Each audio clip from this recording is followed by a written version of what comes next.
بسم اللہ الرحمن الرحیم۔ اللہ تعالیٰ کے آخری نبی، نبی مکرم، نور مجسم، شہنشاہ بنی آدم، کعبے کے بدر الدجا، طیبہ کے شمس الضحیٰ، کملی والے نورانی آقا صلی اللہ تعالی علیہ وآلہ وسلم کا فرمان عالی شان ہے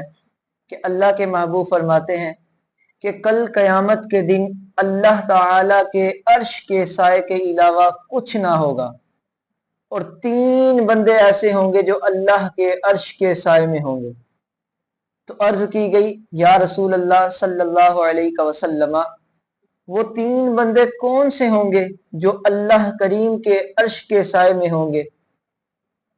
تو حضور صلی اللہ علیہ وسلم فرمانے لگے، ایک وہ بندہ جو میرے امتی کی کسی پریشانی کو، کسی تکلیف کو، کسی مصیبت کو دور کرتا ہوگا، وہ بندہ اللہ تعالی کے عرش کے سائے میں ہوگا۔ نمبر 2،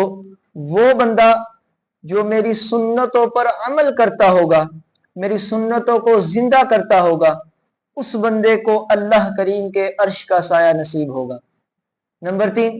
وہ بندہ جو میری ذات پر کثرت سے درود پڑھتا ہوگا،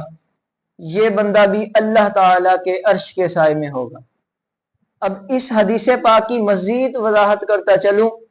تو حدیث میں حضور صلی اللہ علیہ وسلم نے 3 بندوں کا فرمایا۔ ایک وہ جو کسی امتی کی پریشانی کو دور کرے، دوسرا وہ جو حضور کی کسی سنتوں پر عمل کرے، حضور کی کسی سنت کو زندہ کرے، نمبر 3 وہ کہ جو حضور صلی اللہ علیہ وسلم کی ذات پر کثرت سے درود پڑھے۔ اب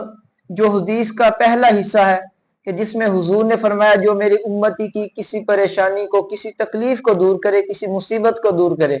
تو اس بارے میں مسلم شریف کی حدیث پاک ہے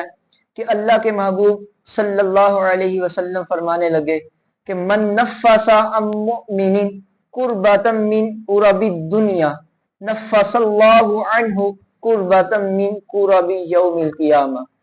کہ جو بندہ کسی مومن کی دنیاوی تکلیفوں میں سے، دنیاوی پریشانیوں میں سے، دنیاوی مصیبتوں میں سے کسی مصیبت کو، کسی پریشانی کو، کسی تکلیف کو دور کرے گا،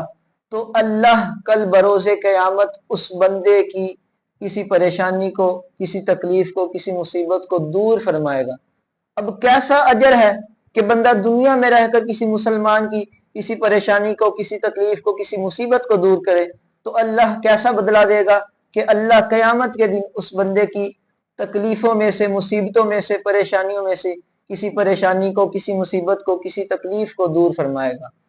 اب حدیث پاک کا دوسرا حصہ کہ جس میں اللہ کے محبوب صلی اللہ علیہ وسلم نے فرمایا کہ جو میری سنتوں پر عمل کرتا ہوگا، میری سنتوں کو زندہ کرتا ہوگا، وہ بندہ بھی اللہ کے عرش کے سائے میں ہوگا۔ تو اس بارے میں اللہ کے محبوب صلی اللہ علیہ وآلہ وسلم فرمانے لگے کہ من تمسک بسنتی عند فساد امتی فلہ اجر 100 شہید، کہ جو بندہ فساد امت کے وقت میری سنت کو مضبوطی سے تھامے گا، میری سنتوں پر عمل کرے گا، تو اس بندے کے لیے 100 شہیدوں کا ثواب ہے۔ دوسری حدیث پاک اس بارے میں یہ ہے کہ اللہ کے محبوب صلی اللہ علیہ وسلم نے فرمایا